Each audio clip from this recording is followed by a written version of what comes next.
Thank you.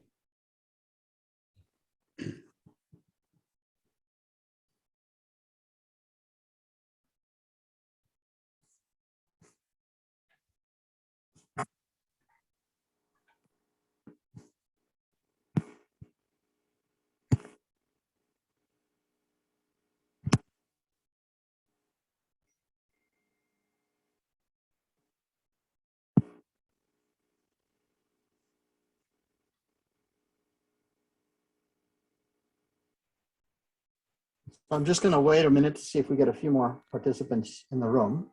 Voy a esperar un minuto más para ver si se unen más participantes a la sala.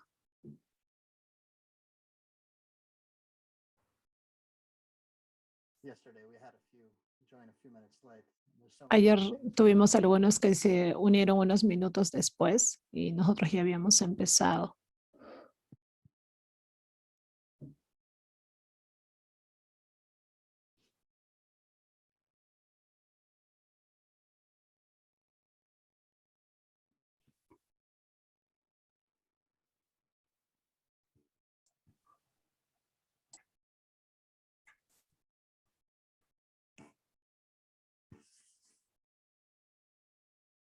Okay, well, maybe we will get a few more as we Okay. get moving. I do want to make sure we have time for all of our Quiero asegurarme que tenemos tiempo para todos los presentadores, así que vamos a empezar.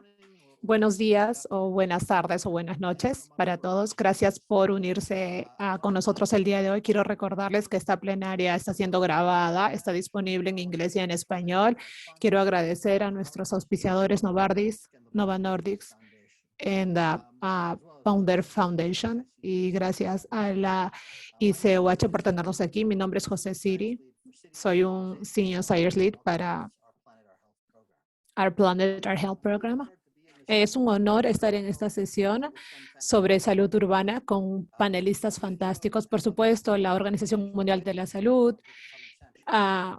Saben que este es un desafío esencial que da forma a nuestra vida, a nuestra familia, a nuestras comunidades y las sociedades en general. Y ya estamos empezando a experimentar esos impactos el día de hoy, ya que todos lo deben saber.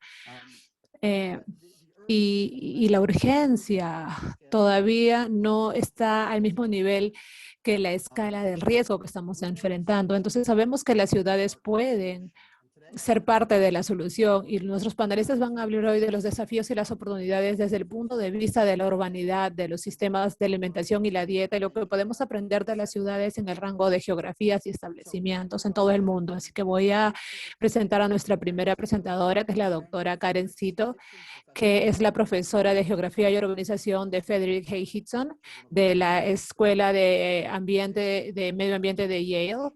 Es una científica de urbana y el cambio de tierra.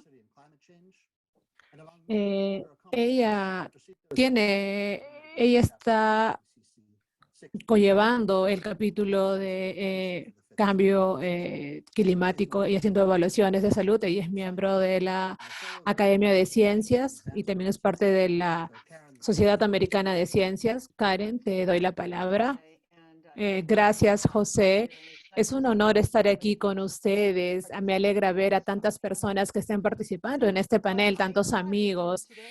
Lo que creo que voy a hacer el día de hoy es dar esta perspectiva del planeta cuando hablamos de urbanización y la sostenibilidad del medio ambiente. Entonces, pasando de las universidades, de las ciudades individuales y las naciones individuales y viendo un poco de la escala global de la urbanización, quiero empezar con esta marco o perspectiva de que la urbanización está en el centro de los desafíos del siglo XXI y hemos escuchado eso el día de hoy o en los últimos 2 días durante esta conferencia. Entonces, ya sea el cambio climático o la salud o el desarrollo económico o problemas de la salud sobre el desarrollo sostenible, es claro que las ciudades y los procesos de urbanización están en el centro de estos desafíos que estamos enfrentando. Quiero colocar la urbanización global en perspectiva. Cada semana nosotros estamos viendo un promedio de más o menos 1.3 millones de nuevas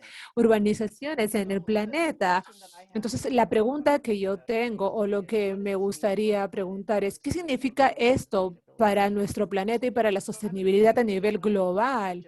Entonces, en el pequeño tiempo que tengo, voy a hablar sobre 3 desafíos importantes y oportunidades que tenemos para la tierra, la comida y el clima, empezando con la tierra. Algunas tendencias que nosotros estamos viendo en los Estados Unidos, pero también en el mundo entero, es el tamaño de las casas actualmente están aumentando. Hemos visto esto en los Estados Unidos en los 70s, el tamaño promedio de las casas era de 600 metros cuadrados, ahora el tamaño promedio es casi 28. Uh, 2.800 metros cuadrados. Esto no solo en los Estados Unidos, sino que en el mundo entero el tamaño de las casas está aumentando. En muchas partes del mundo son buenas noticias porque el tamaño de las casas eran muy pequeñas, pero en muchas partes del mundo el tamaño de las casas están tornándose demasiado grandes. Pero si unes eso con el tamaño de los habitantes de la casa, que está disminuyendo en Estados Unidos y en todo el mundo. En Estados Unidos, el promedio de los habitantes de una casa ha bajado de 3,5 en los 60 a más o menos 2 a 2,5. Entonces, por un lado, tienes tamaño de casas que están aumentando, pero los habitantes de la casa están disminuyendo. Lo que esto significa es que necesitamos más tierra para construir para las ciudades. Entonces, este es una imagen de Bangalore en China. Lo que esto significa en términos de tierra es que nosotros esperamos que más o menos 20,000 campos de fútbol americano se van a tornar urbanos cada día en los próximos 40 años. Entonces, si agregamos toda la nueva tierra que se va a construir para las ciudades, eso suma 20,000 campos de fútbol americano cada día. Es mucha tierra nueva y al mismo tiempo esta es una oportunidad sin precedentes porque esto también significa que más del 60% del área que nosotros en el laboratorio, que nosotros proyectamos que va a ser urbano para el año 2050, más del 60% todavía se tiene que construir. Entonces hay una gran oportunidad para formar el ambiente urbano. Voy a regresar a esto más adelante cuando siga presentando. Ahora quiero cambiar a lo que la urbanización significa para la comida. Hay dos partes en esta ecuación. Una es lo que la urbanización significa para el suministro. Esta es una imagen de China, donde ustedes pueden ver que el nuevo desarrollo de viviendas está disminuyendo el área de agricultura. Hay un gran impacto sobre el suministro de comida, principalmente la comida, la agricultura también y la tierra para la agricultura, pero va a tener un impacto también en la demanda, ¿no? La urbanización, cuando se dé este cambio y nosotros vemos esto en todo el mundo. En términos del suministro, globalmente lo que nosotros esperamos o lo que hemos visto y que funciona en mi laboratorio es que esperamos que vamos a perder a un 2% de la tierra agrícola en el mundo debido a la expansión urbana.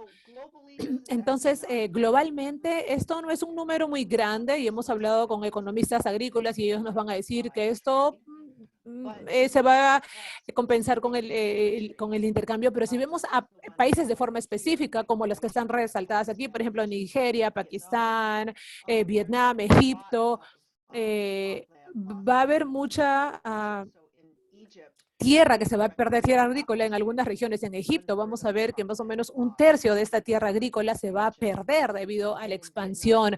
Y en Vietnam, más o menos el 10% de las tierras agrícolas se van a perder. Y en muchos de estos países va a ser la tierra agrícola más productiva que se va a perder. Entonces, va a haber efecto dominó, ya que las tierras más productivas se van a perder debido a la expansión urbana. Van a haber nuevas tierras agrícolas que se van a expandir hacia los bosques y hacia las tierras salvajes. Entonces, a la vez, lo que estamos viendo es que con la urbanización también hay un cambio en la dieta, un cambio muy grande. Tenemos la transición nutricional urbana, se está dando en muchos países, pero otra cosa que estamos viendo es que hay mucho más comida lejos de casa, ¿no?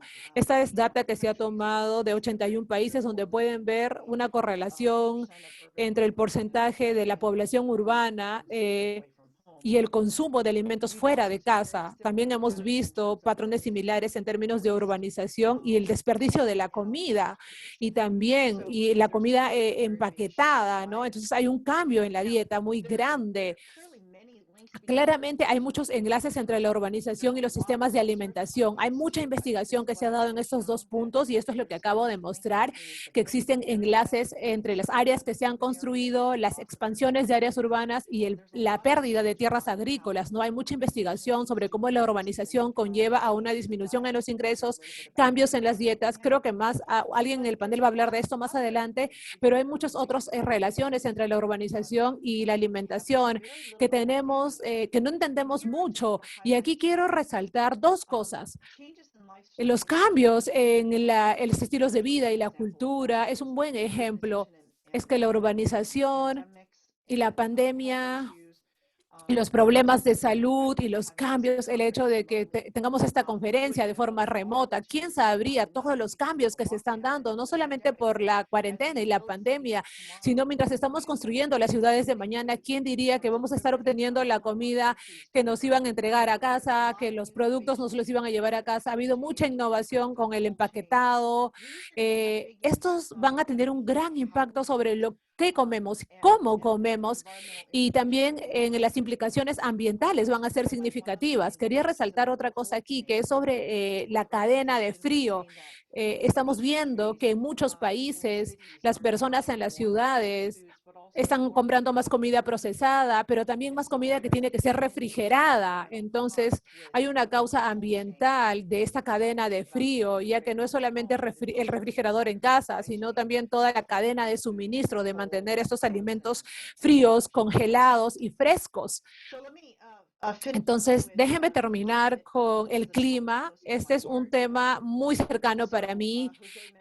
José mencionó que yo estoy liderando actualmente el capítulo para el reporte del clima de las Naciones Unidas, cómo las ciudades pueden mitigar el cambio climático. Y hemos aprendido del último reporte de IPCC que más o menos 3/4 de las emisiones de combustible depende de las áreas urbanas. Entonces, una muy pequeña porción de la población es responsable de las emisiones de CO2 en el mundo. Pueden ver en este gráfico que más o menos 50% de la población en el mundo es responsable de casi 90% de la huella de carbono en el mundo. Entonces, está concertado en una pequeña porcentaje de la población en el mundo, pero si nos acercamos un poco más y vemos a las ciudades, pueden ver que las 100 ciudades que emiten más son responsables de más o menos el 18% de la huella de carbono a nivel global. Entonces, es un porcentaje muy pequeño de las ciudades en el mundo que son responsables de esta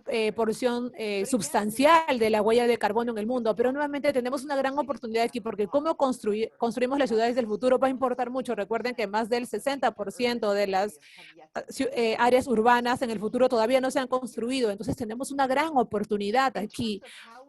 En términos de cómo construimos las ciudades de mañana, es esencial que nosotros construyamos bajo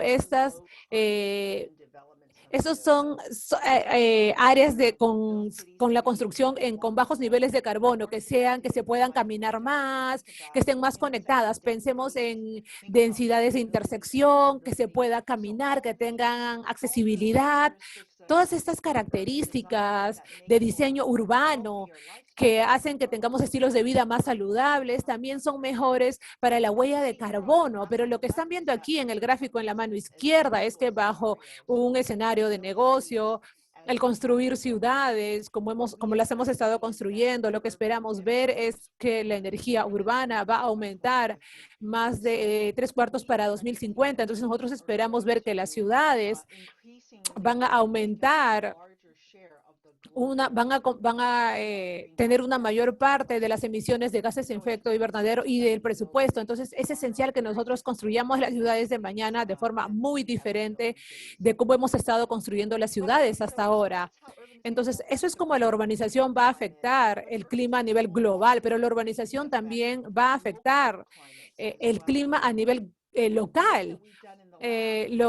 Trabajos que hemos hecho en el laboratorio muestran que la expansión urbana va a disminuir las temperaturas hasta en un 5.6 grados. Esto es el efecto del calor urbano que se ha dado, cómo es que las casas se van a expandir en los próximos 20 a 30 años y eso va a afectar el calentamiento urbano. Imagínense si las ciudades ahora ya están afectando el clima a nivel global, pero también están afectando el clima a nivel local, principalmente por la forma en cómo se están construyendo. Pero no solamente es las temperaturas en lo que tenemos que pensar, también es en las temperaturas nocturnas, no solo las diarias. Y esto es algo que es importante considerar para esta población en términos de salud urbana. Hay mucha investigación que se ha hecho sobre las temperaturas diarias, pero lo que estamos descubriendo con nuestros modelos es que este calor nocturno va a aumentar en un promedio de 1 grado más o menos, o 2 a 3 grados. Entonces, esto es importante porque la mayoría de personas están en casa durante las noches, ¿no? Un porcentaje muy pequeño de la fuerza de trabajo trabaja durante las noches. Entonces, una de las estrategias de adaptación para durante el día es tal vez poner aire en los áreas de trabajo, pero las estrategias para la noche va a tener que enfocarse en qué es lo que las personas pueden hacer para reducir las temperaturas en sus casas, lo que va a ser bastante diferente. Entonces, quería terminar con una visualización de lo que esperamos, cómo esperamos que se vean las ciudades en el año 2050. Aquí tenemos ciudades el día de hoy. Estas son las luces en la noche. Esta es una visión global, pero esperamos que en el año 2050, con el nuevo desarrollo urbano en Asia del Sur, en África, y una gran pregunta si pensamos sobre la sostenibilidad ambiental es cómo es que estas ciudades se van a construir y va a afectar de gran forma el ambiente global en términos de tierras, en términos de comida y en términos del cambio climático. Así que muchas gracias. Gracias, Karen. Es una presentación visual fantástica. Gracias. Queremos enfocarnos en las oportunidades de que la mayoría de nuestras infraestructuras todavía no sean, hay que pensar en la creatividad y encontrar formas de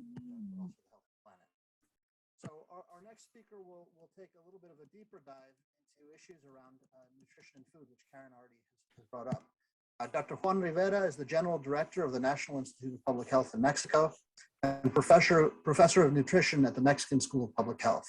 His accomplishments are too long. Algunas de las otras cosas, él es miembro de la Academia de Ciencias, es el director, fundador es miembro de la Comisión Guías Saludables para Alimentación Saludable. Tiene diferentes publicaciones sobre desnutrición y diferentes publicaciones en diferentes temas. Juan, por favor, pasamos contigo. Muchas gracias a José por la presentación y muchas gracias por invitarme a este fascinante simposio. Y también quiero decir el gran trabajo para poder la relación entre la urbanización y el cambio climático. Y yo voy a hablar sobre la dieta como un agente para lo que es los retos y también el clima. Juan, I think you've muted yourself. Sorry. So food is the single. Entonces, el alimento es la palanca más grande para optimizar la salud humana y también la sostenibilidad ambiental en la Tierra. Sin embargo, nuestro sistema alimenticio nos está fallando actualmente. Si bien alimentamos casi a 8.000 millones de personas, que es todo un logro, nuestro sistema alimenticio realmente no ha erradicado el hambre y la desnutrición y contribuye a una pandemia de obesidad y enfermedades no contagiosas. Entonces, las dietas no sanas realmente son un gran riesgo para la morbilidad y mortalidad. Y creo que tenemos que conocer más sobre esta relación entre el alimento y la salud. Pero creo que es menos conocido cómo es que los sistemas alimenticios afectan a la salud del planeta. Obviamente el cambio climático hace más que esto, pero yo voy a hablar de lo que es la salud del planeta. La producción alimenticia global amenaza la resiliencia de los ecosistemas y la estabilidad climática y es el agente más grande de la degradación ambiental. La agricultura ocupa más o menos 40% de la tierra global. La producción alimenticia es responsable de 30% de las emisiones de los gases de efecto invernadero y 70% del uso del agua dulce. La conversión de los ecosistemas naturales a tierras de cultivos ocurre todos los días, todo el tiempo. Y eso, uno de los factores que causa que se amenazan las especies con la extinción y el sobreuso de lo que es el fósforo, de nitrógeno, causa la eutroficación y zonas muertas en las zonas costeras y en los lagos. En resumen, nuestro sistema alimenticio está degradando nuestro planeta. Y yo realmente quisiera mostrarles a ustedes que es bastante urgente reconsiderar nuestro sistema alimenticio.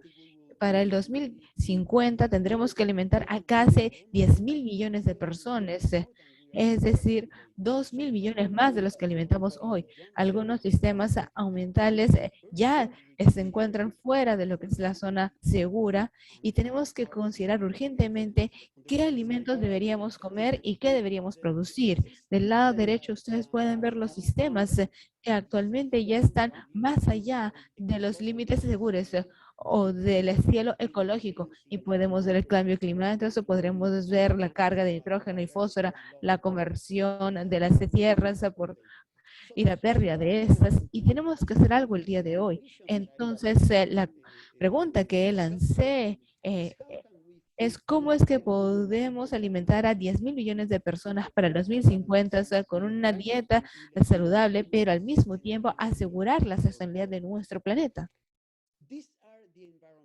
Estos son los efectos ambientales por grupos de alimentos servidos. Podemos acá ver los diferentes grupos alimenticios a la izquierda y quiero mostrarles los alimentos de fuente animal. Y estos realmente han tenido un gran impacto en las emisiones de gases de efecto invernadero, en particular lo que es la primera columna se refiere a las emisiones de gases de efecto invernadero y hablamos de lo que es las carnes. Y esto tiene un gran impacto, no solamente por las emisiones, sino también sobre el uso de la tierra. Nuevamente, la carne de los rumiantes tiene gran impacto. Luego vemos el uso de energía. Muchas de las de la comida de animales tiene un gran impacto, también tiene muchos potenciales y si lo comparto, por ejemplo, las legumbres vegetales, cereales, el impacto que tienen estos en el ambiente es mucho más bajo. Así que podemos empezar a imaginar qué es lo que encontró la Comisión EAT para nosotros.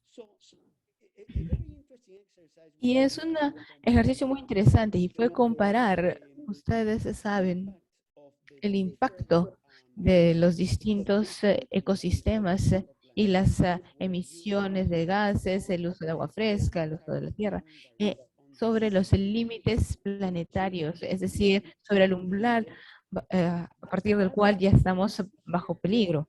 Y este umbral o este techo está graficado con esta línea roja, el 100%, y para el 2010 yo había mostrado ya esto, y vemos que las emisiones de gases de efecto invernadero ya están sobre este umbral. Y lo mismo ha ocurrido con la aplicación de nitrógeno y fósforo.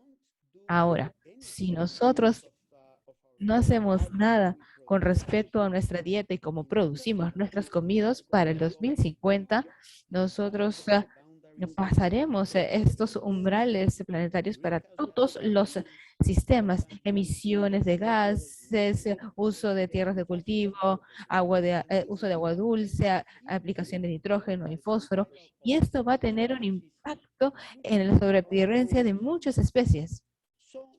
Entonces, la Comisión Lancet propuso 3 acciones principales para poder evitar esto.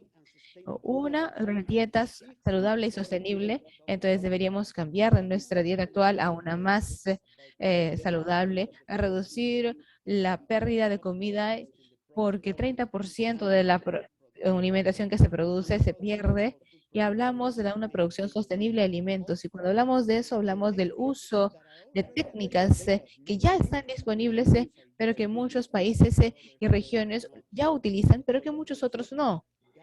Y la idea es cerrar esta brecha en términos de la tecnología que se usa para la producción. Entonces, esta es la dieta saludable y sostenible que estamos proponiendo.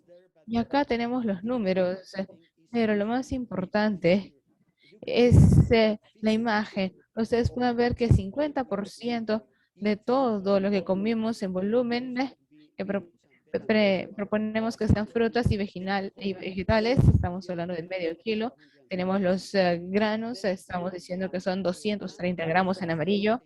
De ahí las proteínas con fuente vegetal, estamos hablando de lo que serían nueces y legumbres.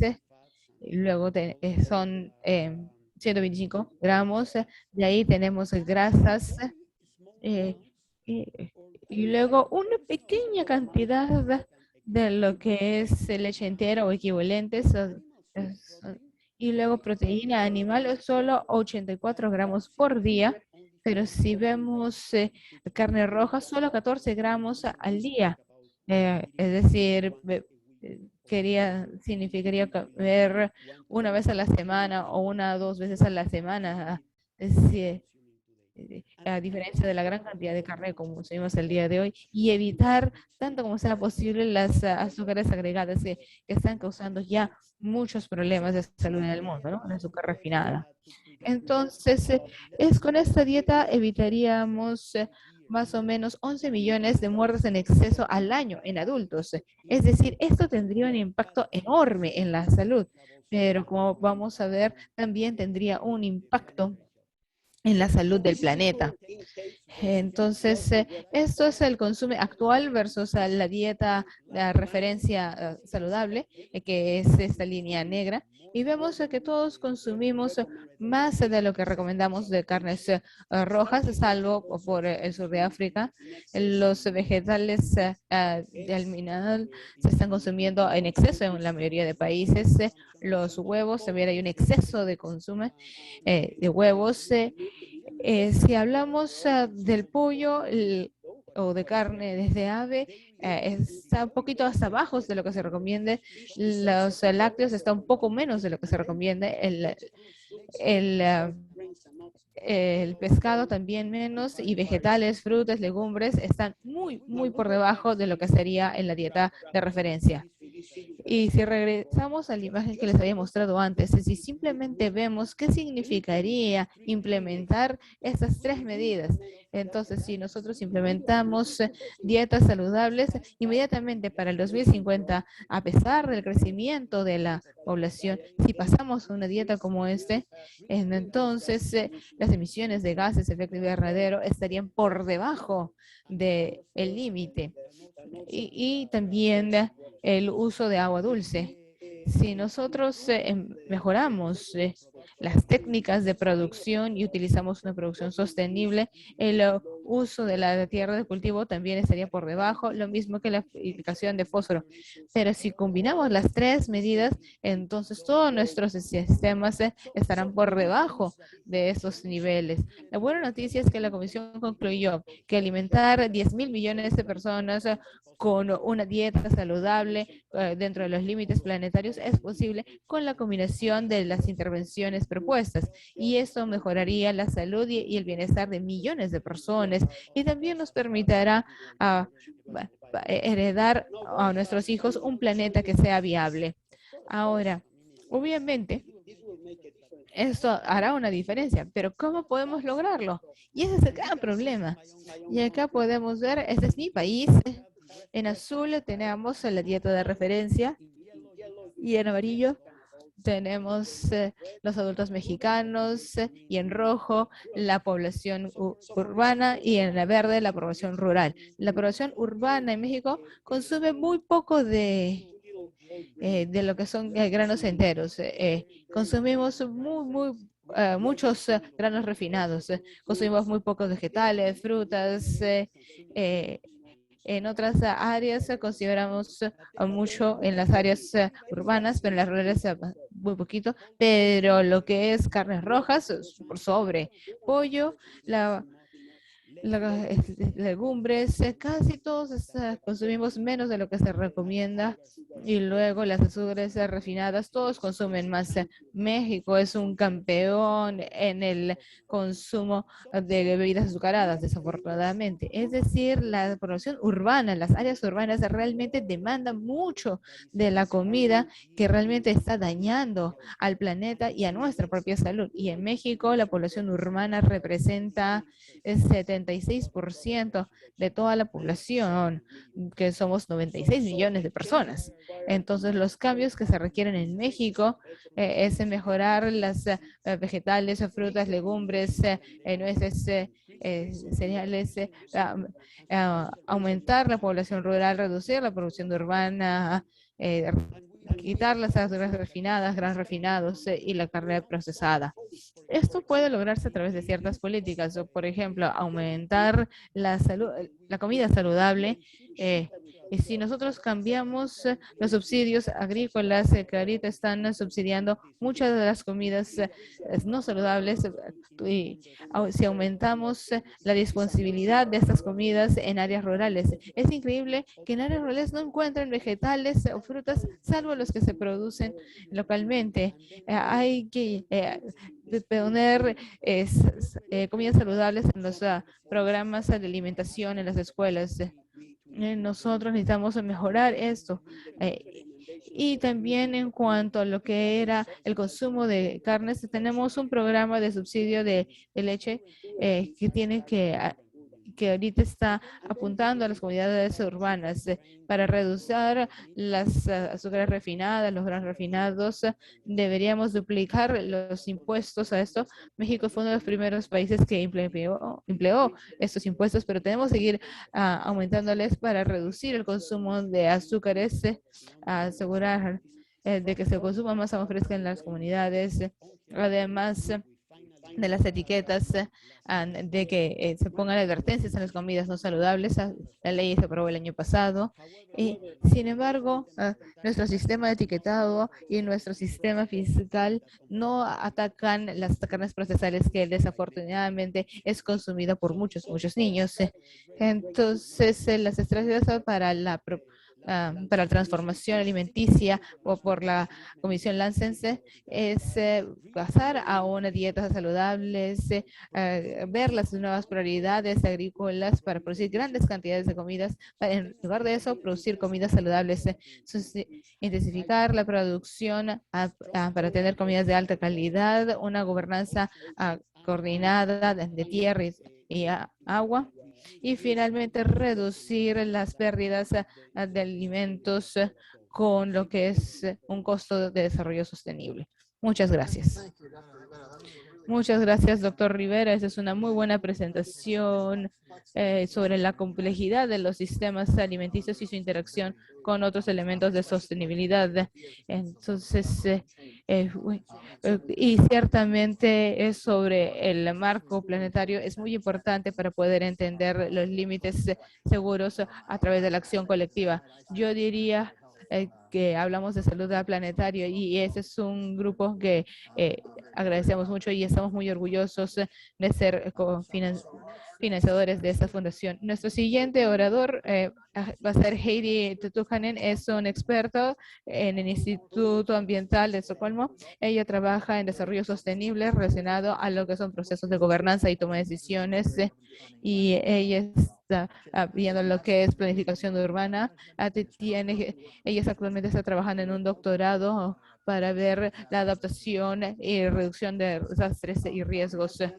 Tenemos la presentación de Heidi, que fue pregrabada el día de hoy, pero ella va a estar aquí para responder sus preguntas y respuestas.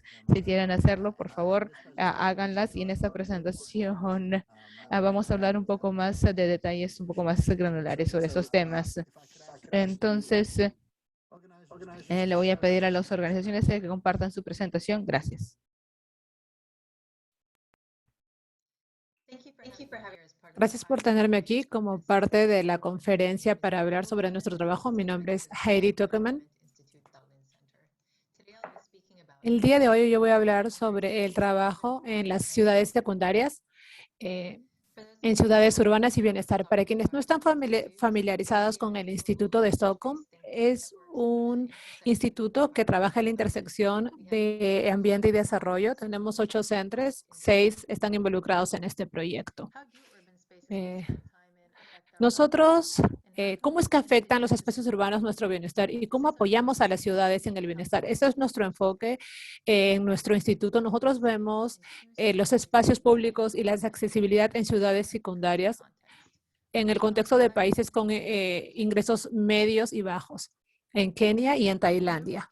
En nuestro trabajo en esas ciudades hemos explorado un número de diferentes problemas que hemos visto relacionados con el bienestar y con el medio ambiente. Esto incluye experimentos variables para evaluar las diferencias y estreses fisiológicos en diferentes ambientes, colocando monitores para lo que es el ruido y cómo esta contaminación afecta el estrés. Y en Kenia hemos hecho mapeo participatorio y un estudio de flúor del agua, algo de lo que voy a hablar más adelante, este mapeo de ejercicio que se ha hecho en el uso de espacios públicos.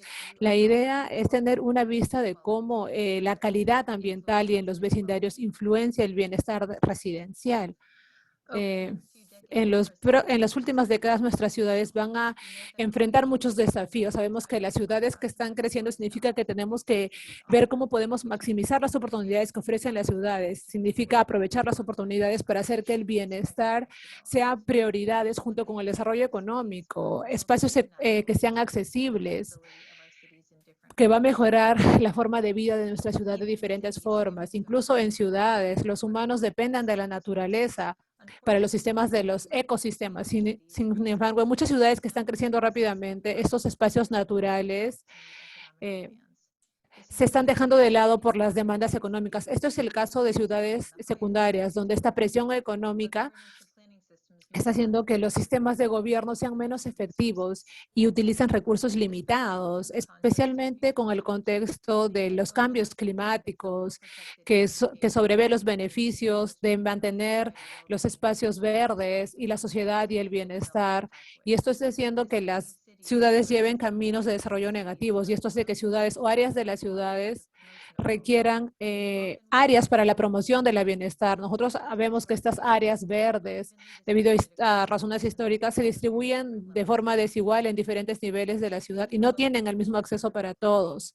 Cuando hablamos de la planificación urbana, se puede buscar la mitigación del cambio climático, la resiliencia urbana. Evidencia de algunos estudios muestran que incluso en espacios urbanos, la naturaleza es buena para nosotros, puede mejorar nuestra salud física y mental. La mayor parte de esta evidencia la tenemos disponible para entender el hecho de que el bienestar y los diferentes tipos de establecimientos es necesario para mejorar que el espacio urbano proporcione beneficios para todas, en todos los niveles de la vida. Nuestro trabajo trabaja bajo el sistema de servicios de ecosistemas. Son servicios que la naturaleza proporciona para las personas, que se dividen en las 4 categorías siguientes: apoyo, provisión, cultural y regulado. Los servicios se reflejan en cómo nosotros utilizamos la naturaleza para nuestro beneficio. Incluye cosas como lo que comemos, cómo utilizamos las viviendas, pero estos servicios a veces se dan en la parte de atrás. Limpiar nuestra agua, el aire, servicios que son importantes para las ciudades, como la adaptación del clima, mitigar las inundaciones o enfriar las temperaturas. Estos sistemas de ecosistema, hablamos de también sistemas intangibles, como proporcionar un espacio para nosotros para servicios recreativos, para aprender y también para la vida espiritual. Son bastante culturalmente específicos porque los beneficios difieren de acuerdo a la cultura de cada grupo. La importancia de la naturaleza urbana para estos sistemas culturales ha sido evidente durante la pandemia de la COVID-19 en áreas donde estas áreas verdes han sido accesibles para las personas. La premisa básica es que si nosotros permitimos que la naturaleza pueda proporcionar estos ecosistemas de forma gratuita, y estos ecosistemas, desde la base, son la base para el bienestar de los seres humanos. ya que está relacionado con el ambiente, ya que las personas no deben vivir solo en un espacio limpio, sino también tener la oportunidad de vivir de forma activa en lugares saludables. El entorno debe permitirles conectarse con otros y sentirse bien consigo mismos. Todos pueden pensar cómo el entorno puede apoyar su propio bienestar. Hay políticas globales que se han centrado en soluciones basadas en la naturaleza y infraestructuras verdes. La infraestructura verde incluye vegetación y otros elementos y prácticas para restaurar procesos naturales requeridos para manejar el agua y crear entornos más saludables. Estas soluciones basadas en la naturaleza ven las perspectivas desde resolver un problema, por ejemplo, la adaptación al cambio climático, pérdidas de biodiversidad o la reducción de desastre, incluyendo elementos de naturaleza. Estas soluciones basadas en la naturaleza y de infraestructuras verdes son importantes para apoyar no solo la adaptación al cambio climático, sino también para permitir beneficios múltiples, incluso en un entorno urbano. Entonces, planificar esta infraestructura verde toma mucho trabajo, requiere entender la ciudad, saber cuáles son las necesidades, cuáles son los riesgos de los espacios y también ahora y el futuro, y entender cómo este uso de residencia utilizan los diferentes espacios y por qué. Para poder entender esto, en Kenia hemos hecho un mapeo participatorio, un ejercicio donde les preguntamos a los residentes en los diferentes vecindarios que mostraran este lugar en el mapa, que señalaran cuáles eran sus lugares favoritos para hacer ejercicio, para relajarse y socializar, y también que nos dijeran cuál lugar les parecía más estresante. Les preguntamos por qué sentían que era más estresante ese lugar o por qué era su lugar favorito para relajarse. Analizamos esta data de forma conjunta con data espacial y también de forma conjunta con imágenes de Google y información de otras fuentes para entender cómo las personas utilizan áreas específicas y por qué las usan. Es importante entender cómo es que estas ubicaciones apoyan su bienestar. Esta información también se puede utilizar por los planificadores para planificar mejores espacios urbanos que pueden maximizar estos beneficios y evitar el impacto negativo que estos tienen. Este gráfico muestra estos ecosistemas en diferentes componentes que interactúan los unos con los otros, o los espacios ambientales, las prácticas culturales, que son las actividades que se dan en esos espacios, así como los beneficios de ecosistemas culturales, que es otro tema para otro término para el bienestar. Aquí está el mapeo participatorio que se hizo dividido en espacios naturales en las ciudades, porque estamos preguntando sobre actividades específicas como socializar, hacer ejercicio, y las prácticas culturales nos dan más detalles al respecto. Sin embargo, lo que es interesante es que los beneficios de bienestar que se ven en el cuadro rojo, estos beneficios están divididos de acuerdo a las identidades asociadas con el espacio, experiencias que se dan en los espacios o las capacidades desarrolladas en esos espacios. Las personas se benefician de diferentes formas de espacios naturales y las respuestas entre ambas ciudades muestran algunas similitudes. Los resultados también son similares sobre los beneficios ganados de los espacios naturales, así como los espacios construidos, y estos se pueden ver resaltados. Los resultados muestran que diferentes ecosistemas, como la sabana trópica y el Mediterráneo de Nakuru, pueden proporcionar ecosistemas similares, ¿no? Y para el ambiente natural y del entorno es importante la socialización, la relajación y el ejercicio, y son claves para proporcionar estos beneficios de bienestar. En ambas ciudades, el entorno era muy importante para socializar, sin embargo, también era el que causaba mayor estrés. Hubieron diferencias entre las ciudades, incluyendo qué proximidad tenían hacia un lugar verde o el uso efectivo del espacio o qué tan accesible era este uso. Habían diferencias en por qué las personas consideraban que un área era estresante, ya sea por la congestión o por comportamientos antisociales que se daban en ese lugar. Entonces, ¿qué significa para el bienestar? Lo primero es que los ambientes naturales o entornos naturales apoyan el bienestar. También este mapeo participatorio se puede utilizar para resaltar las oportunidades relacionadas a mejorar los beneficios de los espacios urbanos. Puede ser una herramienta utilizada por los planificadores urbanos. Y aunque se enfoca en los espacios verdes, también vemos que hay una oportunidad para hacer más verdes los otros espacios, para que sea más accesible y que se pueda utilizar con mayor frecuencia, por ejemplo, para moverse de un lugar A a un lugar B en la ciudad. Al hacer más verdes estas áreas marginales, puede darse una distribución más igualitaria de áreas dentro de las sociedades. sobre todo áreas verdes más formales que no se distribuyen de forma muy igualitaria entre diferentes lugares. Finalmente, relacionado con los espacios construidos, es que en ambas ciudades los espacios naturales se utilizaban para balancear el estrés asociado con los espacios construidos. Entonces, es interesante considerar que hasta qué punto esto puede ser verde para disminuir el estrés o tener efectos comunes.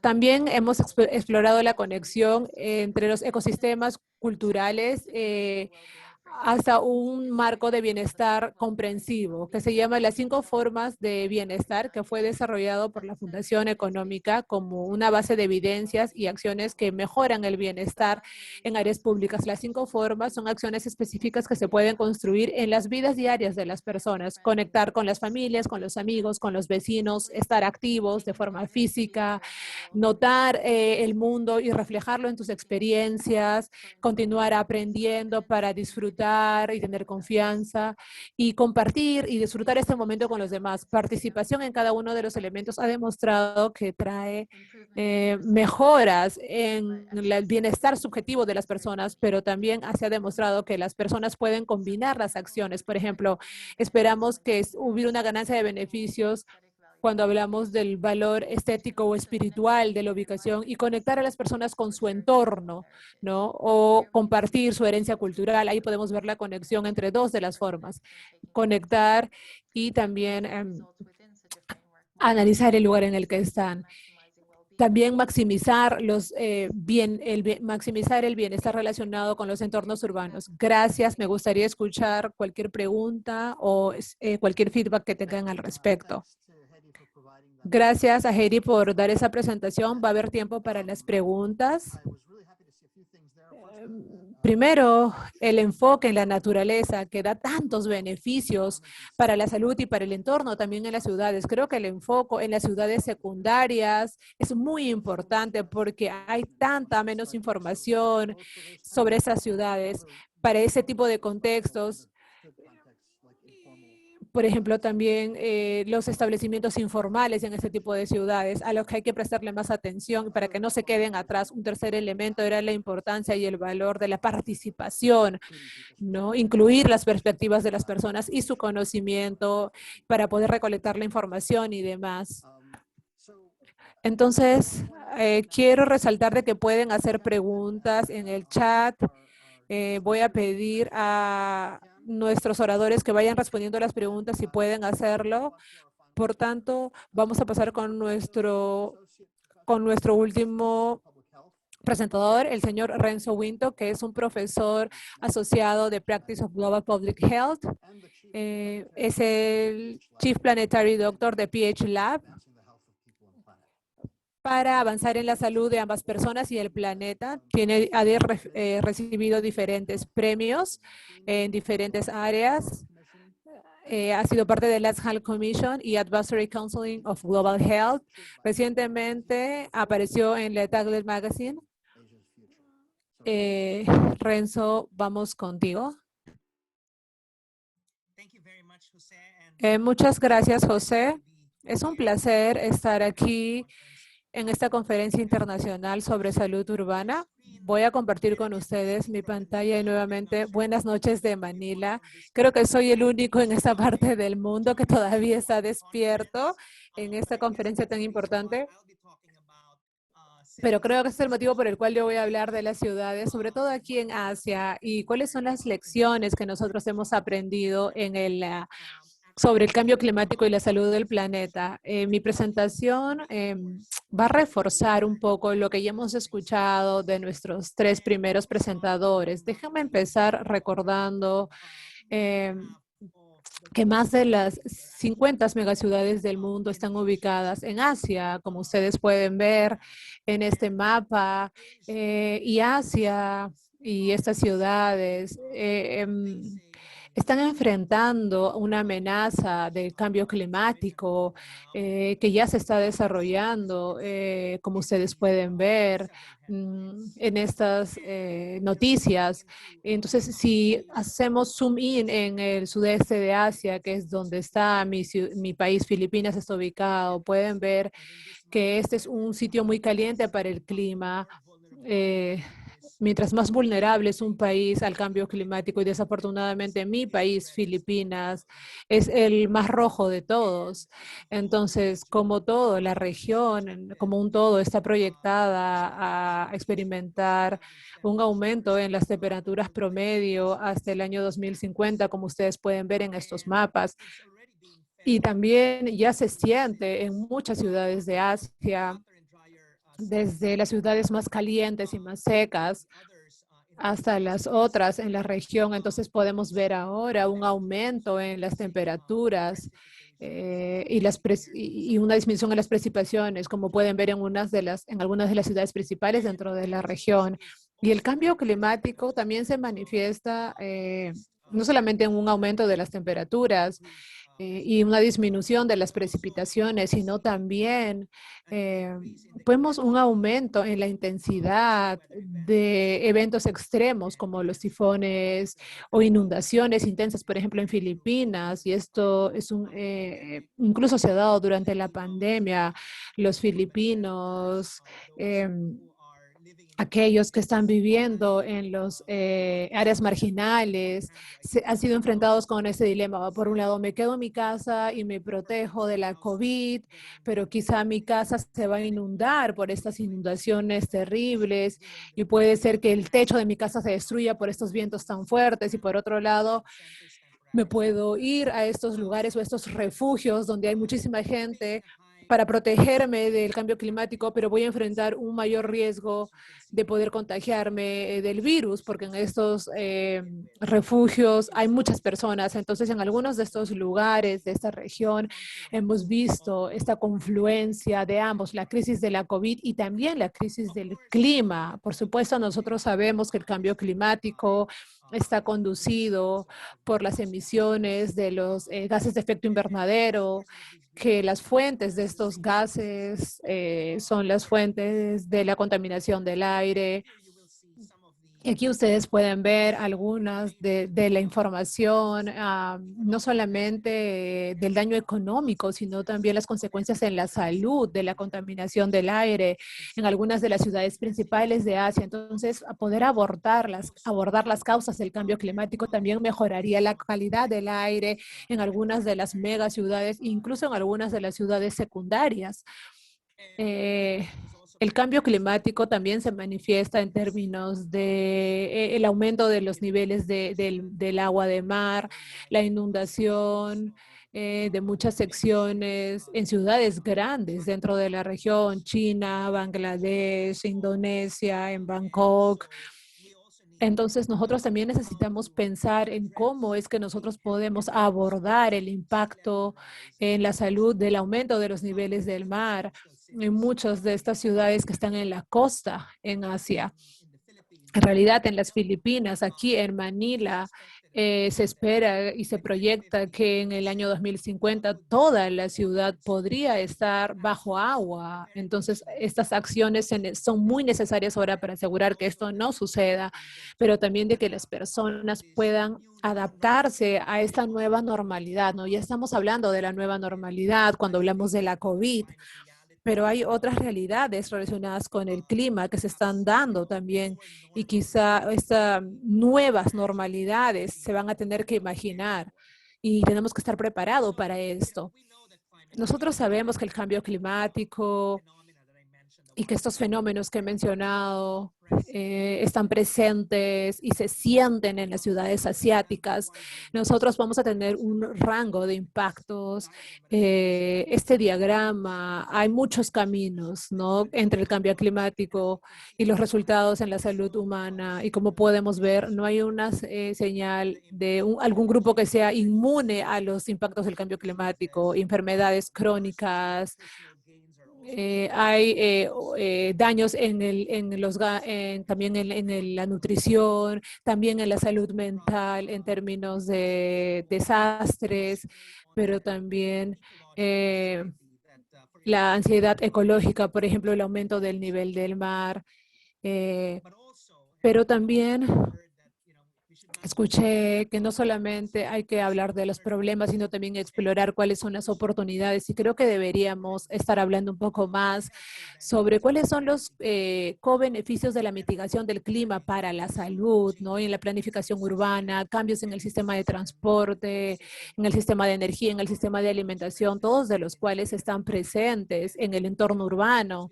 Y como mientras abordamos el cambio climático, vamos a poder revertir los efectos que mencioné hace un momento, pero también vamos a poder construir estos co-beneficios y también para la salud física y la salud mental. Entonces, qué es lo que están haciendo las ciudades asiáticas actualmente? Y no quiero terminar mi presentación dándoles una imagen triste de la realidad climática de esta región.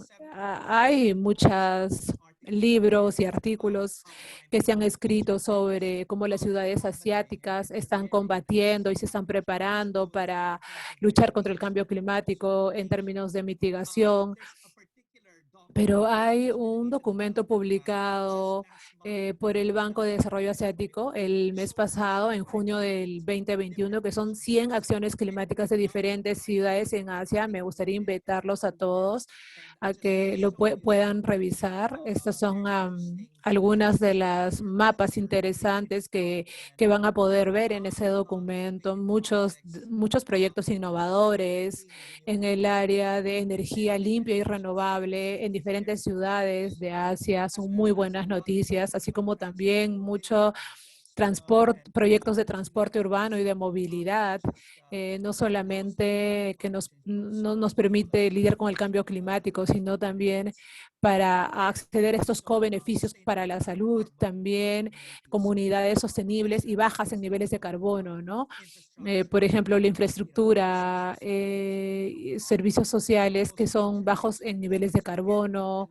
No voy a hablar en detalle de eso, pero van a poder ver que hay tantos ejemplos en esta parte del mundo. Incluso hay un reporte separado solamente en China, porque sabemos que China está buscando tomar acciones bajo la mitigación para el cambio climático, bajo el Acuerdo de París 2030, tratando de alcanzar, reducir las emisiones para 2060. Quieren ser neutrales en carbono para 2060. Así que estas son algunas de las acciones que van a permitir a China que pueda lograr los objetivos de París. Aquí hay otro de los ejemplos. Aquí pueden ver que la pandemia también ha abierto las oportunidades. Quizá esta es la línea de la pandemia de que hace ver que las personas ahora están exigiendo cambios masivos. Por ejemplo, cuando el metro de Manila estuvo en cuarentena en Filipinas, y que creo que ha tenido la cuarentena más grande del mundo, porque hasta ahora estamos todavía en cuarentena, pero estas cuarentenas conllevaron a disrupciones en el sistema de transporte, sobre todo para los profesionales de salud. Los gobiernos locales y las ciudades tuvieron que tomar acciones y establecer ciclovías, como pueden ver aquí, cientos de kilómetros de ciclovías que ya se han establecido en las ciudades principales de Filipinas, que permite mejorar la movilidad, pero también, como nosotros sabemos, puede ayudarnos con algunos co-beneficios para la salud, un aire más limpio, mayor actividad física también, por ejemplo. Entonces, el doctor Rivera habló ya sobre los beneficios de una dieta saludable. Quiero reportarle que toda la ciudad de Metro Manila está comprometida a realizar la dieta planetaria para poder alimentar a los ciudadanos de Manila. Por ejemplo, no es algo fácil de hacer.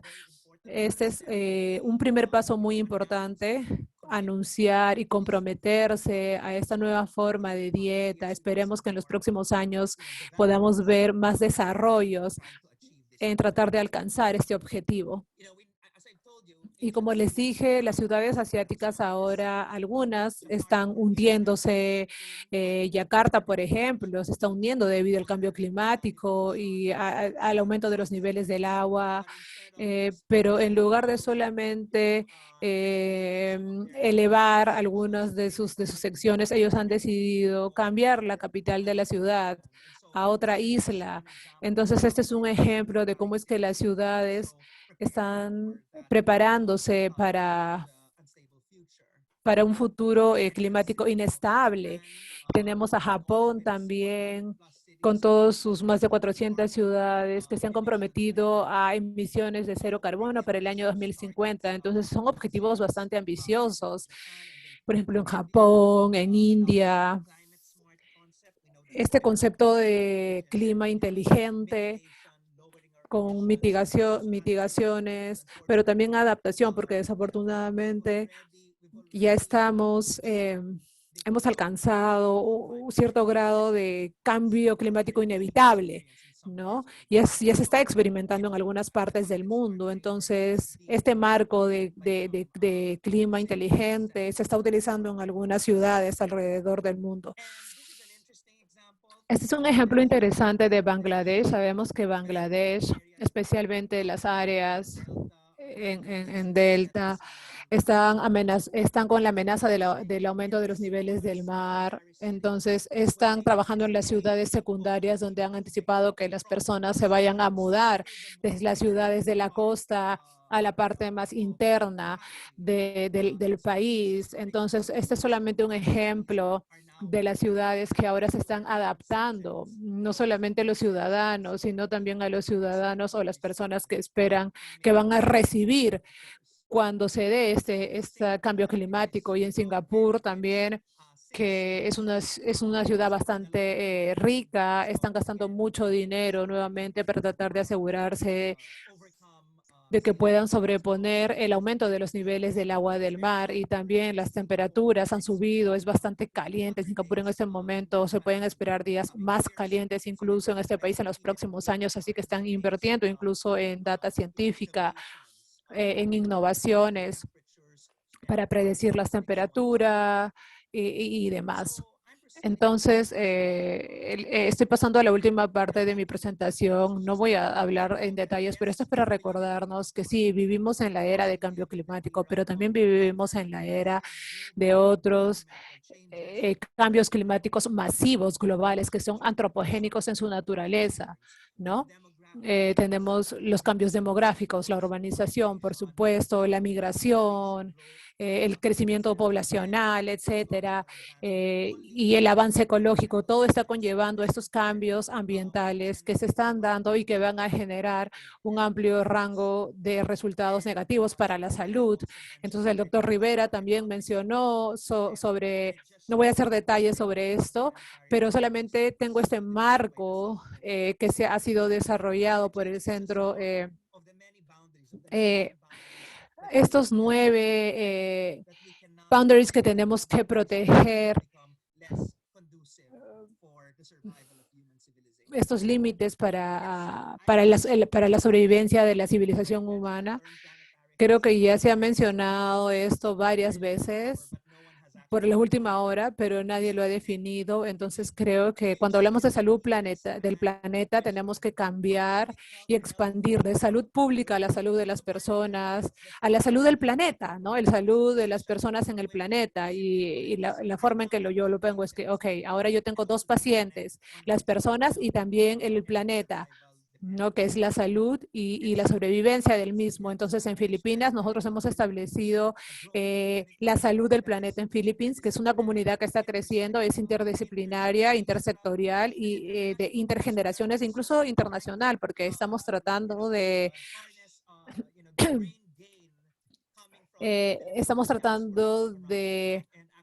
traer a los filipinos que se han esparcido por todo el mundo para que sean parte de esta salud del planeta.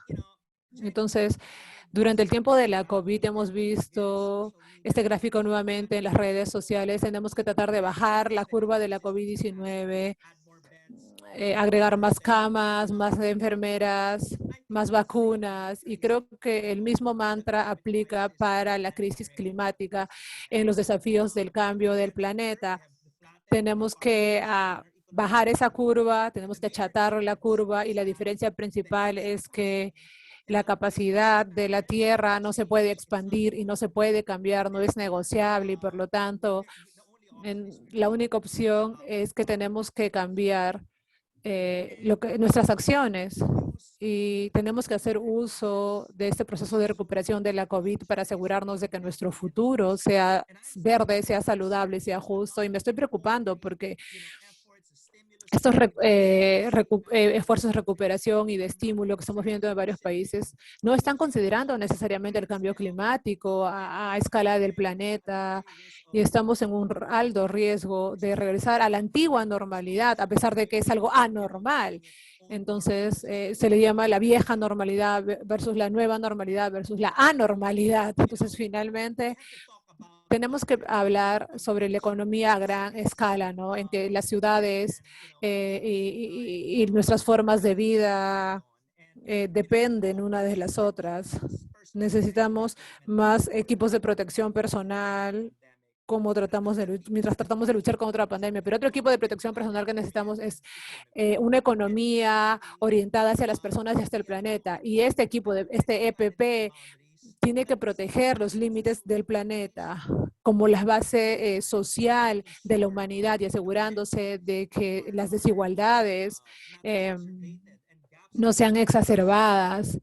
Eh, entonces puede que estén familiarizados con la economía de Donut, que ha sido desarrollada por este marco de los límites del planeta, ha sido adoptada por la ciudad de Ámsterdam. Como un modelo económico del post-coronavirus y otras ciudades también lo están considerando, así que tenemos que hablar un poco más de cómo podemos transformar la economía para asegurarnos de que sea pro personas, pro planeta, pro ciudades, como los motores, como las ciudades, como estos motores de este nuevo cambio, ¿no? Porque se lo debemos a nuestros hijos y a las generaciones que están por venir, así que vamos a avanzar de forma conjunta. Muchas gracias y ahora espero poder continuar con la conversación. Gracias, Renzo. Es genial tener esta perspectiva y el detalle. Estoy seguro que la audiencia se puede relacionar con lo que tú has mencionado y con sus propias regiones. También es importante resaltar la oportunidad de positividad del cambio climático. Es un tema tan importante y es tan fácil pensar que no es difícil considerarlo, pero creo que hay espacio para la urbanización. Es una oportunidad. La COVID es una tragedia terrible, pero también puede ser una oportunidad. Y creo que esta idea de oportunidad se ha mencionado en todas las presentaciones, ¿no? Me alegra ver eso.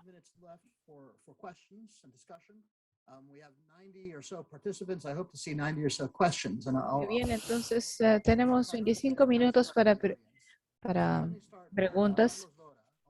Voy a empezar con Carlos Dora.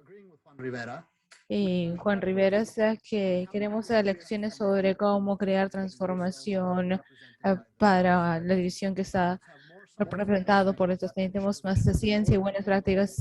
Estamos movilizando a los diferentes actores. Hay que saber qué motiva a las poblaciones para poder tomar acción, incluyendo mecanismos de rendición de cuentas. ¿Cómo cerramos la brecha con ese tipo de conocimiento y experiencias que pueden motivar a las personas? Y creo que podría empezar con el doctor Rivera para esa pregunta. Sí, esa pregunta sería la respuesta que tenía. Y yo creo que si queremos implementar, si queremos realizar estos cambios, o por lo general tenemos ciertas interferencias de las grandes compañías comerciales y de alimentos. Entonces, la pregunta es, ¿qué debemos hacer? Y la forma en que hemos podido superar estos grandes empujes de estas industrias en México es colaborar con la sociedad civil, la academia, y luego encontrar campeones dentro del gobierno. Y así podríamos pasar lo que eran las etiquetas de advertencia, a poner una prohibición a los fosfatos, pasar leyes, ¿sí? Pero primero tenemos que regular y después de que se hacen las regulaciones, ellos cumplen. Y otra pregunta era sobre el precio de la dieta de Eat Lancet. Algunos decían que era muy cara, pero en México hicimos un estudio muy cuidadoso y es interesante que actualmente, o la dieta actual, es más cara que la dieta de Eat Lancet, porque si nosotros retiramos mucho de la carne que estamos comiendo, entonces el precio baja. Pero yo sé que ese no es el caso en todos los países y obviamente Necesitamos instrumentos como subsidios o impuestos para ayudar a que las personas apunten a una dieta mejor. Pero creo que esto resume bastante bien lo que había dicho antes y yo espero que eso sea útil. Ok, Juan, muchas gracias. Renzo, ¿quisieras decir algo al respecto? Para comprometer más a las personas. Sí, con respecto a la dieta planetaria, como mencioné, realmente ha habido un gran interés creciente, sobre todo en las Filipinas, para promover, ya sé que ha habido iniciativas apoyadas por el gobierno que les he mostrado, y realmente es muy importante tener una conversación abierta entre las distintas disciplinas. El planetario de las Filipinas es interdisciplinario y también intergeneracional. Creo que debemos involucrar más a la gente joven porque ellos van a ser los líderes por los próximos 50 años. Ellos van a ser los consumidores de los siguientes años. Y muchas veces, desafortunadamente, cuando tratamos de diseñar las siguientes ciudades o reformular la comida, o el ecosistema de comidas siempre no siempre terminan es- mis más lentos son los colegas que están acá, pero nosotros realmente necesitamos conversaciones intergeneracionales porque ellos serán quienes luego tomen la batalla cuando sea la suya y ellos serán los que podrán mover esto hacia el futuro. Gracias, Renzo. Y yo también quisiera agregar a esto, creo que justamente seguimos el punto que dijo Renzo. Creo que hay mucha desconexión entre la ciencia que está teniendo lugar en las universidades, instituciones y lo que ocurre en la calle. Creo que muchas personas han mencionado esto en su chat y creo que una de las cosas más inmediatas que podemos hacer al respecto es identificar cómo es que estas cosas como el cambio climático, la dieta, afectan a los individuos. Porque creo que esa es una de las grandes desconexiones. Dicen, oh, el cambio climático está ocurriendo afuera, está ocurriendo en el futuro, pero no entienden cómo eso está afectando nuestras vidas ahorita. Y también decir que todo está conectado y que todo lo demás es complicado, realmente no nos da temas para actuar hoy o mañana. Entonces, yo creo que el enlace, ya sea cambio climático o dieta, pero enlazarlo a cómo es que realmente esto afecta a la vida, a nuestras vidas del día de hoy y qué es lo que ellos pueden hacer el día de hoy, es bastante importante. Creo que lo otro y eso tiene que ver con el punto de resto sobre las generaciones más jóvenes. Nosotros tenemos que reescribir los libros de texto porque los estudiantes aprenden lo que los jóvenes aprenden. Ahí no, ahí el cambio climático no se ve como, como una crisis urgente, se ve como esta cosa que está en los libros de ciencia, porque, no sé, un capitulito o tal vez un párrafo nada más. Entonces se tiene que reescribirse no solamente los libros de ciencia, sino el material que llega a las generaciones más jóvenes. Yo creo que eso es bastante urgente. Y quería agregar algo más a eso. Yo creo que además de ver cómo es que el clima afecta a las personas del día de hoy y en el futuro, también tenemos que entender qué otras cosas más los están afectando, cómo están priorizando estos riesgos climáticos, por ejemplo, con respecto a otras prioridades en su vida, que ellos pueden considerar que son más urgentes, aunque sean más a corto plazo. Entonces, hay que entender cómo las personas ven esto, cómo afecta sus vidas. Y de ahí cómo toman sus decisiones es clave. Y creo que la única forma en que podemos hacer eso es justo trabajar con las personas. Y hay diferentes niveles de actores. Tenemos que buscar a los, al sector privado y a los generadores de políticas y también a los investigadores. Muchas gracias, Heidi. Creo que tenemos que atacar la complejidad, pero hacerla más sencilla para las personas para que ellos puedan afrontar los retos. La siguiente pregunta es de José Casey. Entonces, ella pregunta, ¿cómo podemos implementar y crear políticas de transformación que puedan empezar a mejorar el bienestar y el entorno construido en citas secundarias, en particular en África subsahariana, especialmente con los temas de cambio climático? Muy bien, entonces creo que regresaré a lo que acababa de decir. Creo que las políticas transformadoras son todo un reto y tenemos que buscar, pero también tenemos que cambiar las estructuras de gobierno e incluso la forma en que las organizaciones u- eh, eh, trabajan juntas y también las estructuras de poder que existen entre las distintas organizaciones y dentro de las mismas organizaciones. Y, y yo creo que para que pueda haber transformación, tenemos que ver esos temas, pero sé que es todo un gran reto porque hay muchas organizaciones que tienen que tomar decisiones y a veces no quieren dejar irse y no quieren transferirle el poder a otras organizaciones. Yo sé que eso es todo un reto, pero también creo que es importante empezar a verlo. Muchas gracias, Heidi. Muy bien, quiero apuntar a todas las preguntas.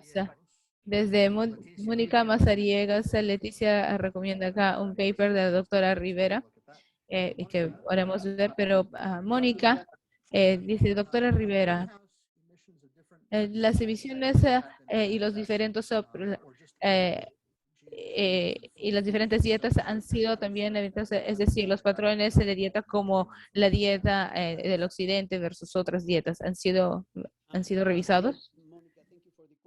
Sí, Mónica, gracias por la pregunta. Nosotros hemos caracterizado bastante bien el impacto de los distintos alimentos y hay ciertas dietas que se han estudiado, como la dieta del Mediterráneo.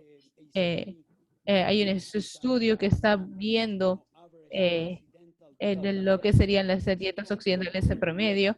En México actualmente estamos viendo la dieta actual mexicana y la estamos comparando con una adaptación de la dieta planetaria o adaptarla para la situación mexicana y hemos estado haciendo algunos análisis, obviamente basados en muchos supuestos, le diría.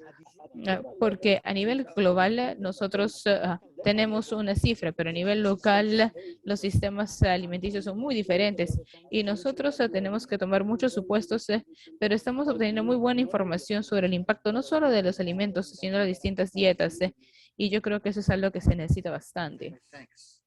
Muchas gracias.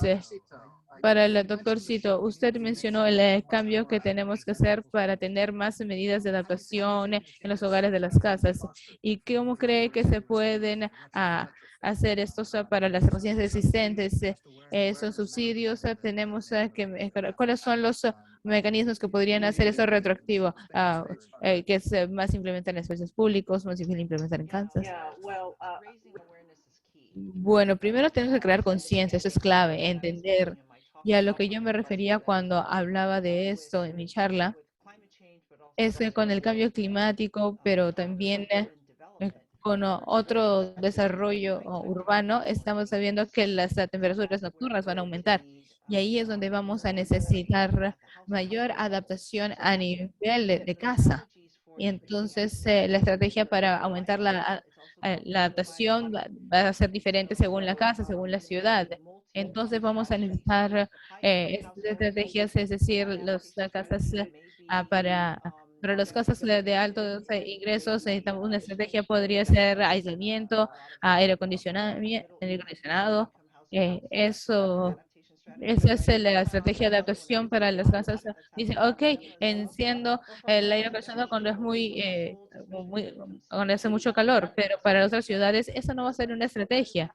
Entonces, ¿cómo pensamos en estrategias efectivas que puedan aumentar la adaptación, pero no a nivel de casa, sino en toda una ciudad? Y eso va a requerir de tal vez subsidios, pero lo más probable es que vaya a requerir mayor lo que serían asociaciones público-privadas para cambiar las casas actuales. Esto podría incluso requerir tal vez un movimiento o cambiar a los vecindarios, a las personas. Y esas son cosas de las que la gente no quiere hablar. Para muchas personas, ellos no quieren pensar en tener que moverse, o mudarse, mejor dicho. Pero las ciudades se están hundiendo. Y si ustedes combinan eso con aumentos en la temperatura, y las temperaturas de día y de noche, hay solo ciertas cosas que podríamos hacer para adaptarnos. Muchas gracias. Y eso realmente habla sobre la idea de que muchas veces la adaptación tiene que ver más que mitigar. Tenemos que encontrar formas y creo que como ver cómo la ciencia se aplica a esto.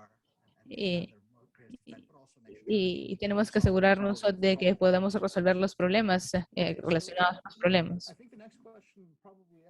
Creo que la siguiente pregunta es para todos, pero ¿cómo puede jugar un rol el Design Thinking para poder abordar los problemas discutidos el día de hoy? Entonces, esto refleja la acción de la acción cultural y esa es una forma en que nos demos, cómo podemos realizar el cambio y tenemos que encontrar lo que es el pensamiento basado en ciencia. Tal vez el doctor Quinto pueda responder primero. Realmente se relaciona a lo que yo me gustaría agregar y del comentario del profesor Cito sobre adaptación. El design thinking realmente está poniendo a los humanos y a las personas en el centro, en el diseño urbano, salud urbana. Siempre ha habido una queja de que las ciudades por mucho tiempo han sido diseñados para carros y para edificios, pero no para las personas. Y yo creo que con el design thinking va a ayudar a reorientar la forma en que hacemos el diseño urbano, incluso la salud urbana, incluso en el contexto del cambio climático. Ahora, con relación a la adaptación y ligándola al design thinking, nosotros siempre tratamos de enfocarnos en el hardware de la adaptación. Estamos viendo si las casas han sido elevadas, de modo que no se inunden, pero a veces nos olvidamos del software de la adaptación y esas son las personas, esas son las comunidades. Eso es educar a los niños, por ejemplo. Y obviamente nosotros no queremos que las personas, es decir, las personas eventualmente van a tener que aprender a nadar porque van a vivir en áreas inundadas. Pero sabemos que las clases de natación podría ser una buena medida de adaptación para prepararnos a algunos impactos futuros. Entonces, tenemos que invertir en el hardware, en la infraestructura y luego tenemos que invertir en la gente, en las comunidades, en particular en la próxima generación que desafortunadamente será quien esté enfrentando muchas de las cosas que ahorita se están presentando en esas gráficas. Y en los próximos 20, 50 años, estas van a ser una realidad, desafortunadamente. Gracias. Quiero mencionar que otro elemento del design thinking es que no vemos cuánta espiritualidad y socialidad y creatividad puede motivar a las personas y cuán importantes son estos para diseñar intervenciones y cambiar la forma en que nosotros vivimos y cambiamos con respecto a nuestra salud y el clima. Muy bien, nos quedan 10 minutos para una pregunta. Y esta es una pregunta sobre sistemas alimenticios. ¿Cómo podemos asegurar que las políticas no utilicen las dietas, digamos, del Mediterráneo y que sean mejores que las dietas culturales, pero a la vez todavía promovemos la sostenibilidad del ambiente? A decirle a las personas que son dictadas por países ricos, podría ser desigualdad considerando cómo es que muchos de los países hacen esto. No sé si Juan, tú quisieras responder a esto. Esta es una muy buena pregunta y es un buen término el utilizado. Y yo estoy de acuerdo. En México, por ejemplo, y esto va junto con Centroamérica, nosotros pensamos mucho en lo que nos llamamos la dieta mesoamericana. Es decir, nosotros tenemos una muy buena dieta que se basa en lo que nosotros llamamos en países la dieta de la milpa, que es una dieta que se basa en maíz, frijoles, squash, ajíes, tenemos una variedad de plantas que se generan en la misma, en la misma tierra, con granos enteros o tortillas. La forma en que nosotros hacemos la tortilla es grano entero. Entonces, ahorita en México estamos trabajando en nuestras guías de dieta. Estos se basan solo en la prevención de enfermedades o problemas de salud. Y ahorita estamos tomando la perspectiva de tener una dieta que sea buena para la salud del planeta. Y obviamente nosotros estamos tratando de recuperar mucho de nuestra dieta original, que realmente era muy, muy saludable. Y yo creo que nosotros deberíamos tomar este enfoque de recuperar las dietas locales, porque eso usualmente funciona muy, muy bien. Y quería agregar algo más, el aspecto del colonialismo. Esto me llamó la atención, ¿no? Porque yo aboco mucho lo que es la azul planetaria. Y no solamente son las dietas donde el neocolonialismo se manifiesta, incluso en la acción climática. De hecho, esta mañana hubo un artículo que se pasó que decía que si nosotros reemplazamos a la- simplemente las cocinas que queman madera, podríamos compensar todo en todas las emisiones en Europa. Entonces, eso significa que nosotros esperamos que aquellos países que emiten tienen pocas emisiones para compensar las grandes emisiones de los otros países. No. Entonces, tenemos que pensar a nivel internacional, porque si nosotros queremos ciudades saludables y ciudades que sean inteligentes con el clima, tiene que ser para todos. Un punto excelente. Una pregunta final de Vanessa. En mi país y en muchos otros países se niegan los derechos básicos como salud, alimentación y aire limpio. Cuando nosotros buscamos la resiliencia urbana, articulamos acciones para mitigar y adaptarnos al cambio climático, para cumplir con los derechos y la justicia social. Y siempre hablamos de empoderar a las comunidades, pero cuando se empoderan, ellos protestan por los cambios. La respuesta del gobierno es represiva. ¿Qué podemos hacer para llegar a los tomadores de decisiones y transformar las cosas? ¿Cómo podemos pasar esta resistencia que tienen los gobiernos y que no le permiten a las comunidades de tener poder y tomar acción? No sé, Karen, si tú deseas responder esto. Creo que es una pregunta un poco difícil, o si alguien más desea responderla. Yo inicio. O profesor Rivera, no sé si tú quieras. Sí, solo quería decir que muchas organizaciones y personas, las organizaciones están a veces luchando unos contra otros, y esa es una reacción a que no hay colaboración. Y creo que si al inicio de los procesos o como parte del trabajo regular, si se crea una visión compartida, entonces se pueden trabajar juntos y buscar las mismas metas. Pero obviamente esto requiere un cambio en la forma en que hacemos las cosas. Y, y es un poco difícil hacer las cosas diferentes, pero yo creo que eso sí es posible lograrlo. Gracias, doctora.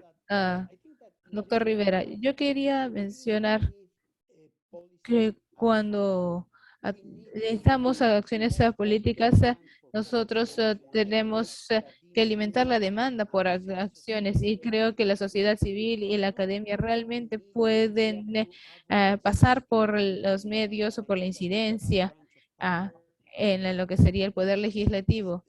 Y ahí podríamos realmente tener demandas de políticas, y ahí los políticos escucharán. Lo único que hacen los políticos son las cosas que son buenas para su carrera política, y la única forma de hacerlo es empujar a la sociedad a que ellos soliciten o demanden estas políticas. Yo creo que ahí uno es donde tiene que involucrar al sector privado, sí o sí. Cuando yo escucho que los gobiernos están respondiendo de manera represiva, yo simplemente creo que la sociedad civil no va a poder ponerle presión a los gobiernos para cambiar. Yo creo que aquí es donde se necesita que las personas con el poder y el dinero, los inversionistas, realmente empiezan a poner algún tipo de presión financiera sobre estos gobiernos, porque como Juan Rivera dijo, su meta es quedarse en el poder. Entonces, yo creo que si le ponemos presión al sector privado, va a ser esencial. Que, claro, definitivamente entender los niveles de poder y también las políticas va a ser muy importante. Y ya casi se nos acaba el tiempo, entonces quería darle unos 30 segundos a los panelistas para unas últimas palabras y yo empezaré por Renzo. Muy bien, si hay un virus que deberíamos propagar es el virus de la salud planetaria, un enfoque hablando del cambio climático, organización, contaminación del aire, desigualdades en salud y evitar la próxima pandemia. Y creo que la salud planetaria es lo que sigue. Heidi. Creo que continuará desde este enfoque centrado en el usuario. Creo que es un buen enfoque y también va a mejorar las capacidades de estas comunidades para que se involucren en estos procesos. Muchas gracias, Heidi. Las ciudades están al centro de muchos retos planetarios y parte de nuestro reto de acá al futuro es elevar este nivel de conciencia a los grados ejecutivos. Esto no se trata solo de lo que ocurre a nivel de ciudad, pero si pensamos en el planeta, tenemos que pensar en las ciudades y la urbanización de estas. Muchas gracias, doctor Rivera. Nosotros, si no lo tomamos de manera seria y si nosotros no reducimos las emisiones de gases de efecto invernadero y no mejoramos la salud de nuestro planeta, entonces toda nuestra especie va a estar en peligro. Y como saben, nuestro planeta va a estar en peligro. Y ese va a ser un mensaje muy importante para llevar a todos. Muchas gracias. Y creo que estamos a tiempo. Ha sido una sesión fantástica. Muchísimas gracias a los oradores, muy interesante. Gracias a la audiencia por sus respuestas. Ha habido muchas preguntas. Gracias a nuestros coordinadores y a la ISUH. Creo que terminamos con un mensaje de responsabilidad. Tenemos mucho trabajo que hacer, pero también tenemos esperanza y oportunidad. Y creo que estamos en el lugar donde debemos estar. Muchas gracias a todos y espero poder verlos a todos pronto. Lo mejor para todos. Gracias.